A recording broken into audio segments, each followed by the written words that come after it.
Japan के एक island पर एक औरत कोमा में थी। वो मरने वाली थी।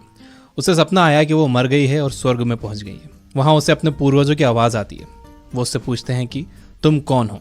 वो जवाब देती है, मैं मेयर की बीवी हूँ। फिर आवाज़ आती है कि हमने ये नहीं पूछा कि तुम किसकी बीवी हो, हमने पूछा है कि तुम कौन हो।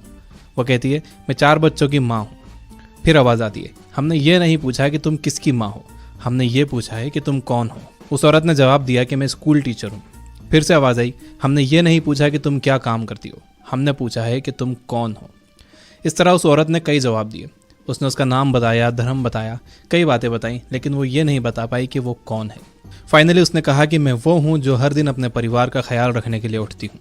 मैं वो हूँ जो बच्चों को पढ़ाकर उनका अच्छा माइंडसेट बनाती हूँ। उस औरत का यह जवाब एक्सेप्ट कर लिया गया और वो कोमा से बाहर आ गई।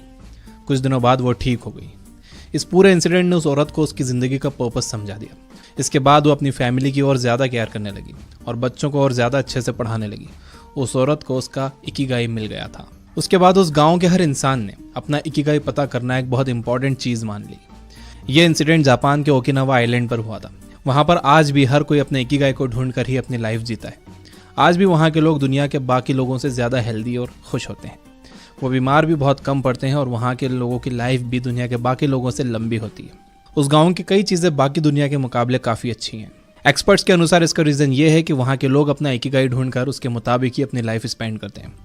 इकिगाई एक जापानीज शब्द है जिसका मतलब होता है रीज़न फॉर बीइंग, यानी कि जिंदा रहने का कारण, जिंदगी का पर्पस, आपका दुनिया में आने का रीज़न। जापानीज मानते हैं कि हर इंसान का कम से कम एक इकिगाई होता ही है, जो उन्हें खुद को समझने के बाद ही मिल पाता है। इकिगाई मिलना बहुत मुश्किल होता है। लोगों की पूरी ज़िंदगी निकल जाती है इसे ढूंढने में। आपका भी एक इकिगाई है और मैं आपको बताने वाला हूँ कि आप कैसे अपना इकिगाई पता कर सकते हो। सबसे पहले हम इकिगाई का डायग्राम बनाते हैं। इस डायग्राम में 4 सर्कल्स के इंटरसेक्शंस हैं और इनमें होते हैं 4 सवाल जिनका जवाब आपको देना है। पहला सवाल, व्हाट यू लव।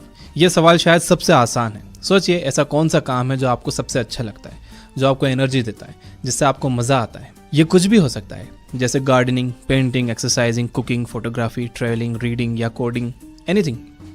कोई भी ऐसा काम जो आपको बहुत अट्रैक्ट करता है। ये आपके ऑफिस का काम हो सकता है, फैमिली का काम हो सकता है, कोई ऐसा काम जिसमें आपने वॉलंटियरिंग की हो या आपके पर्सनल इंटरेस्ट हो सकते हैं। दूसरा सवाल, what you are good at, यानी कि आप कौन से काम में अच्छे हो, कौन से काम के आप एक्सपर्ट हो, आपके पास कौन से स्किल्स हैं। तीसरा सवाल, व्हाट द वर्ल्ड नीड्स। तीसरा सवाल ये पता करने के लिए है कि दुनिया को आज की डेट में किस चीज़ की ज़रूरत है। चौथा और आखिरी सवाल, for what you can get paid. इसमें वो चीज़ें आती हैं जो करके आप पैसे कमाते हो, जिसके बदले लोग आपको पैसे देते हैं, या आपको लगता है कि उस काम के बदले लोग आपको पैसे दे सकते हैं। फर्स्ट और थर्ड क्वेश्चन, मतलब व्हाट यू लव और व्हाट द वर्ल्ड नीड्स के बीच का इंटरसेक्शन में जो काम आएंगे वो आपकी लाइफ के मिशंस होंगे। मतलब व्हाट यू लव और व्हाट द वर्ल्ड नीड के सर्कल में जो कॉमन काम है वो आपकी लाइफ के मिशन होंगे।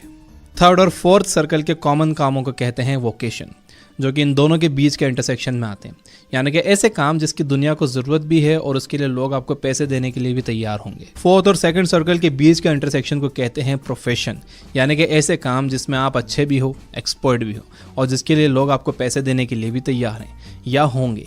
ये काम होंगे आपका प्रोफेशन। लास्टली, फर्स्ट और सेकंड सर्कल के इंटरसेक्शन को कहते हैं पैशन, यानी कि ऐसे काम जिनमें आप एक्सपर्ट भी हो और आपको उन कामों से प्यार भी है, वो होता है आपका पैशन। एक बार जब आप अपना पैशन ढूंढ लोगे तो अपना इकिगाई ढूंढना आपके लिए आसान हो जाएगा और आगे मैं आपसे पैशन के बारे में ही बात करने वाला हूँ। तो सबसे पहली बात, आपको अपना पैशन जानने के लिए खुद को जानना होगा, अपनी पर्सनालिटी को जानना होगा। नाकाम लोगों की एक खराबी ये होती है कि वो खुद के बारे में नहीं जानते। और दूसरी बात, आपको ये ध्यान देना होगा कि आप अपना ज़्यादातर टाइम कहाँ बिताते हो, क्या करते हुए बिताते हो। अगेन, नाकाम लोगों की ये भी एक खराबी होती है कि उन्हें पता ही नहीं होता है कि वो अपना टाइम कहाँ बिता देते हैं, उनका दिन कैसे निकल जाता है। इन्हीं 2 वजहों से लोग आगे नहीं बढ़ पाते। सभी कामयाब लोग, बल्कि महान लोग जो पुराने ज़माने में भी हुए, जो आज भी हैं, उन सब का भी यही कहना है कि जब तक इंसान खुद को नहीं जान लेता वो आगे नहीं बढ़ सकता। अब यहाँ से आप एक पेन और एक कॉपी लो। यहाँ पर अब जो मैं आपको बताने वाला हूँ वो आपको लिखना होगा। आप लिखोगे तो आगे वाला पार्ट आप आसानी से समझ सकोगे और ख़ुद को भी आसानी से समझ सकोगे। और जो आप सीख रहे हो वो लिखना एक अच्छी आदत है, कामयाब लोगों की आदत है। पैशन ना मिल पाने का सबसे बड़ा रीज़न ये है कि लोग उन कामों में अपना ज़्यादातर समय लगा देते हैं जिन्हें ना तो वो पसंद करते हैं और ना ही वो उन कामों में अच्छे होते हैं। तो यही देखने के लिए कि आप अपना समय कहाँ लगा रहे हो, हम एक एक्सरसाइज करेंगे। सो आई होप कि आपके पास पेन और पेपर रेडी है। तो सबसे पहले आप एक बड़ा स्क्वायर बनाओ और उस स्क्वायर को 4 स्क्वायर्स में डिवाइड करो। पहले स्क्वायर में ऊपर लिखो, ये काम मुझे पसंद है और इनका मैं एक्सपर्ट भी हूँ। इस स्क्वायर में आप वो सारी चीज़ें लिखो जिन्हें करना आपको बहुत अच्छा लगता है और आप इन कामों के एक्सपर्ट हो। फॉर एग्जाम्पल हो सकता है कि आपको फोटोग्राफी करना पसंद हो या कुकिंग करना पसंद हो, कोडिंग या पेंटिंग करना पसंद हो और आप इनमें एक्सपर्ट भी हो। तो ऐसी चीज़ें जिनमें आप बहुत अच्छे हो और आपको करने में वो मज़ा आता है, इस स्क्वायर में लिख दो। दूसरे स्क्वायर में ऊपर लिखो, ये काम मुझे पसंद है लेकिन मुझे अच्छे से करना नहीं आते। यानी कि ऐसे काम जिन्हें आप बहुत पसंद करते हो लेकिन वो आपको करना नहीं आते हैं तो अच्छी तरह नहीं आते, लेकिन आपका दिल बहुत करता है वो काम करने के लिए। हो सकता है कि आपको कोडिंग अट्रैक्ट करती हो लेकिन आप उसमें अच्छे नहीं हो सकता है कि आपको इंटीरियर डिजाइनिंग पसंद हो लेकिन आप उसमें अच्छे नहीं हो सकता है कि आप एक पब्लिक स्पीकर बनना चाहते हो। तीसरे स्क्वायर में ऊपर लिखो, ये काम मुझे पसंद नहीं है लेकिन ये मुझे करना आते हैं। यानी कि ऐसी चीज़ है जो आपको पसंद नहीं है लेकिन मजबूरी में करना पड़ती है। जैसे कि हो सकता है कि आपको कोडिंग करना पसंद नहीं है लेकिन आप कोडिंग में अच्छे हो और वो आपको एज ए जॉब करना पड़ती है। तो ऐसी चीज़ें सोच कर लिख दो जो आपको पसंद नहीं है लेकिन फिर भी आपको करना पड़ती हैं। चौथे स्क्वायर में ऊपर लिखो, ये काम मुझे पसंद भी नहीं है और ये मुझे अच्छे से करना आते भी नहीं है। यानी कि ऐसी चीज़ें जो आपको पसंद भी नहीं है और आप उसके एक्सपर्ट भी नहीं हो, आपको वो करना भी नहीं आती है, फिर भी आपको ये करना पड़ती है मजबूरी में। जैसे कि आपको अपना रूम साफ़ करना पड़ता है। हो सकता है कि आपको रूम साफ़ करना पसंद ना हो और ये आपको आता भी ना हो। तो इन चारों स्क्वायर्स में आराम से सोच कर अपने जवाब लिखो, कोई जल्दी नहीं। आप ये वीडियो पॉज कर सकते हो। जब आप ये लिख लो तो देखो कि आप अपना ज़्यादातर समय कौन से काम करते हुए बिताते हो। कितना समय आप वो काम करते हो जिसमें आप अच्छे भी हो और वो आपको पसंद भी है। कितना समय आप वो काम करते हो जो आपको पसंद नहीं है।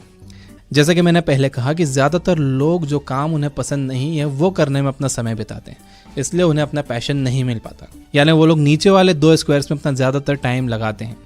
आपको अपना पैशन ढूंढना है तो आपको ऊपर वाले 2 स्क्वायर्स वाले कामों को करने में ज़्यादा टाइम देना होगा। बिना अपनी करंट जॉब को छोड़े हुए आपको ये कोशिश करनी होगी कि आप ऊपर वाले स्क्वायर्स में दिए गए कामों को करने के लिए टाइम निकालो।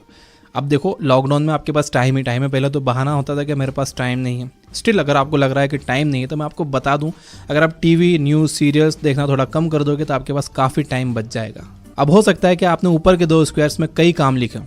आपको उन कामों में से सिर्फ उस पर फोकस करना चाहिए जिसको आप ज़्यादा एंजॉय करते हो, जिसको आप बहुत ज़्यादा पसंद करते हो और जिससे आप आगे चलकर पैसे भी कमा सकते हो और वो काम करके कोई ऑलरेडी बहुत पैसे कमा रहा भी हो। फिर आपको उस काम पर और उस आदमी पर रिसर्च करनी चाहिए कि वो आखिर में ये सब कैसे कर रहा है और आपको भी वैसा ही करना चाहिए। अब जैसे कि मैंने पहले कहा कि अपना पैशन पता करने के लिए आपको खुद को जानना बहुत ज़रूरी है। तो सेकंड एक्सरसाइज जो मैं आपको करवाने वाला हूँ वो एक पर्सनालिटी टेस्ट है। इसे करने के बाद आप खुद को बेहतर तरीके से जान सकोगे। ये एक बहुत फेमस पर्सनालिटी टेस्ट है, इसे कहते हैं डिस्क टेस्ट, DISC। ये पर्सनालिटी टेस्ट बेस्ड है 2 बेसिक ऑब्जर्वेशंस पर। पहला ये कि आप आउटगोइंग हो या आप रिजर्व्ड हो, यानी कि आप बाहर जाना, लोगों से मिलना जुलना ज़्यादा पसंद करते हो या आप घर में रहना पसंद करते हो, बस कुछ खास लोगों के साथ ही टाइम बिताना पसंद करते हो। आउटगोइंग लोग किसी को भी जल्दी से अपना दोस्त बना लेते हैं। ये लोग हमेशा कहीं बाहर जाने के लिए तैयार रहते हैं, बल्कि यही लोग बाहर जाने के प्लान्स बनाने वाले होते हैं और दूसरे लोगों को भी ये अपने साथ शामिल कर लेते हैं। रिजर्व लोग घर में रहना पसंद करते हैं। अगर आपको इन्हें कहीं घूमने ले जाना है तो ये बहुत मुश्किल से मानते हैं। ये बस इनके कुछ खास लोगों के साथ ही अपना समय बिताते हैं और अपनी फीलिंग्स सिर्फ उन्हीं के साथ शेयर करते हैं। डिस्क पर्सनालिटी टेस्ट का दूसरा ऑब्जर्वेशन है कि आप पीपल ओरिएंटेड हो या टास्क ओरिएंटेड। पीपल ओरिएंटेड लोग दूसरों के बारे में ज़्यादा सोचते हैं, दूसरों की केयर ज़्यादा करते हैं।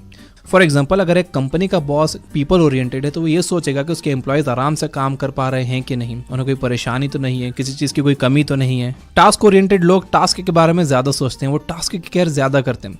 एक टास्क ओरिएंटेड बॉस ये सोचता है कि काम अच्छे से हो रहा है या नहीं, काम पूरा हो रहा है या नहीं, काम की सही क्वालिटी है या नहीं, काम समय पर हो रहा है या नहीं। इसमें आप कुछ भी सही या गलत मानकर मत बैठना, इसमें कुछ भी सही या गलत नहीं है, ये बस अलग अलग टाइप के बिहेवियर है। तो आप खुद को एक ऑनेस्ट जवाब दो कि आपका बिहेवियर इनमें से कौन सा है। खुद को जज मत करना, ये मत मान लेना कि आप जो जवाब दोगे वो फाइनल होगा। इस टेस्ट से आप बस खुद के बारे में और अच्छे से जान सकोगे, इसलिए ऑनेस्टली खुद को इसका जवाब दो। इन 2 सवालों के जवाब से पर्सनालिटी के 4 टाइप्स निकल कर आते हैं, DISC। अगर आप आउटगोइंग हो और टास्क ओरिएंटेड हो तो आपका पर्सनालिटी टाइप है D, यानी कि डोमिनेटिंग। डोमिनेटिंग लोग टाइम पर काम करते हैं और करवाते हैं, टास्क कंप्लीट करते हैं। एक बार ये जो काम अपने हाथ में ले लेते हैं तो उसे कंप्लीट ज़रूर करते हैं, बीच में नहीं छोड़ते। इन्हें लीडरशिप पोजीशन पर रहना अच्छा लगता है। जो लोग आउटगोइंग और पीपल ओरिएंटेड होते हैं उनका टाइप होता है I, यानी कि इंस्पायरिंग।